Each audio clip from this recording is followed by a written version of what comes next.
What's up, everyone? Welcome back to my channel. It is the year 2020. If this is your first time tuning in, thanks for watching. And if you are one of my subscribers, welcome back. My name is Gabrielle and this is Gab and Glow. And today we are going to be talking about my year 2019.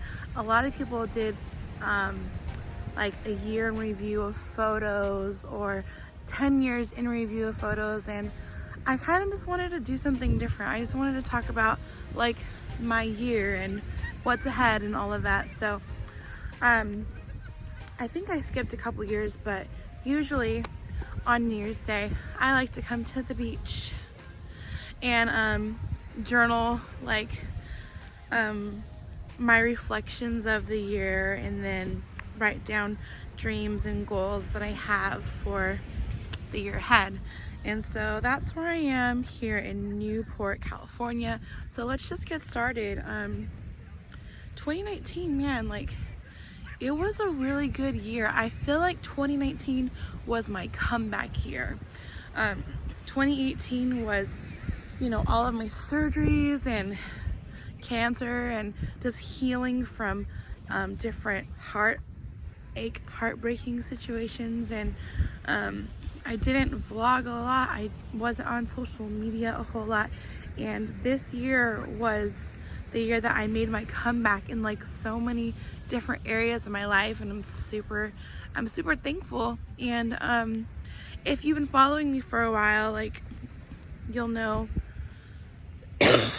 sorry, I'm still fighting this cold. My cold came with me into this decade. It's so disrespectful.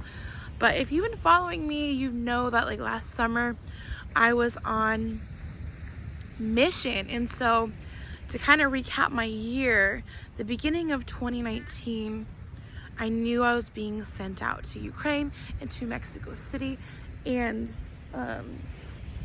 that was like the first few months of 2019 was really me doing a lot of soul searching to figure out like, okay, like what changes can I make that are small and achievable, that I can be consistently disciplined with, that will help me be the best version of myself. And during that time, I tried to be more responsible with my time.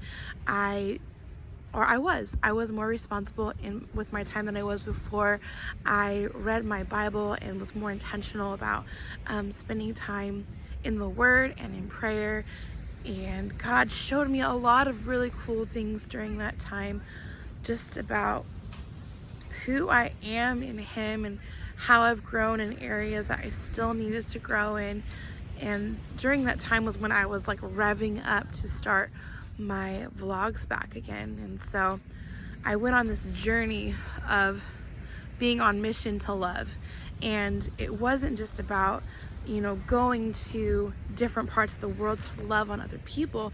It was learning how to love myself. Like I made decisions to be more disciplined in what I was, you know, eating, like my nutrition. I hired people to help me with that, and I saw a lot of success in that area, more success than I had seen in a very, very long time. And that was really cool.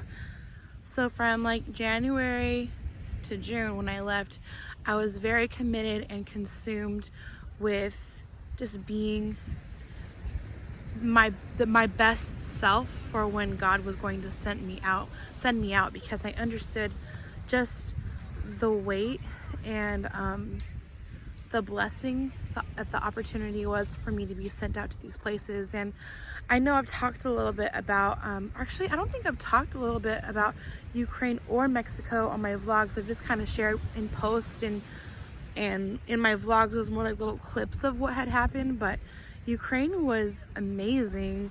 It was challenging in a lot of ways, but also it was very rewarding, because man, like if you would have asked me like 5 years ago or 2 years ago that I would be ministering, preaching a sermon at a youth event in Ukraine on the other side of the world, or leading worship on the other side of the world, like I would have laughed at you. And I'm not saying this because I'm so great. I'm saying this because God is so great. And the fact that he would love me enough to let me experience something like that. He loved me enough to let me go through the things that I went through. There is an audience back there. To go through the things that I went through, to share my testimony, to share what God has done through the surgeries and the cancer and the heartache. It just felt like everything just came full circle when I was at that trip. And that was so rewarding. But beyond that, the people that I met, the people that I came to encourage and I came to serve, they ended up blessing me way the heck more. Like, they were praying with me, they were praying over me, and I can't even put into words like how much those people and the encounters that I had with the people at DCC Church in Dnipro, Ukraine, Pastor Yulia and Maxime and everyone that I met there, like, they changed my life for good. They left imprints on my heart. And so I also forgot to mention that in preparation for these trips, like, I experienced so many things. Everyone on both Ukraine and Mexico City, everyone on those teams faced so many different things. I had car problems, financial problems, issues at work. Like, I almost got fired. Like, it was insane for like no reason at all, and just different trials. But the thing that I can't even remember everything that happened, but I will never forget, and I'm still working through this, that the devastating reality came to pass of me getting ready to leave, of my parents' marriage being over. And just, yeah, the thought of that, like, I don't know if any of you guys have been through a divorce or your parents have been through a divorce, but it is something like you have to grieve. It is a normal that no longer exists. And I made the decision, I'm like, I can't deal with this right now, and I'm just gonna deal with this when I got home. And then before I left for Ukraine, my sister got married, like, super fast, super unexpectedly. And when I came home from Ukraine, I had like a few weeks to be at home, and grief crept in a little bit. And also the reality of my sister got married and she's on some road trip, and I don't know when I'm gonna see her next. And that was really hard, because my family was and is, but God is still working a mess. And she was like the one person, like, she was my rock. So I felt the reality of feeling alone without her around, like, that was difficult.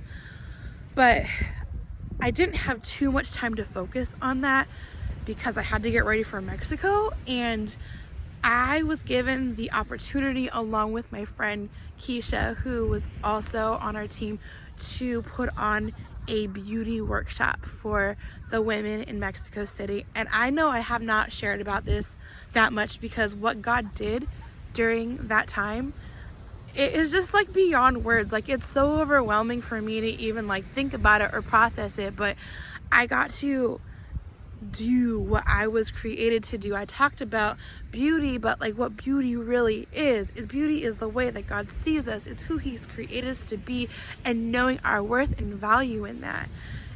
And along with working with the kids there, like the kids and the women that I encountered in Mexico City, like, left an imprint on my heart as well. So that trip, along with bonding with my fierce sisters on that trip, was something that I will never forget, and one of the biggest amazing things of 2019. All right, guys, so I think I'm gonna pause this right here, because I don't like my videos to be too long. So I hope you enjoyed. Man, I hope you enjoyed part 1 of this video, and stay tuned next week for part 2. All right, until next time, until next week, keep going and keep glowing. Bye.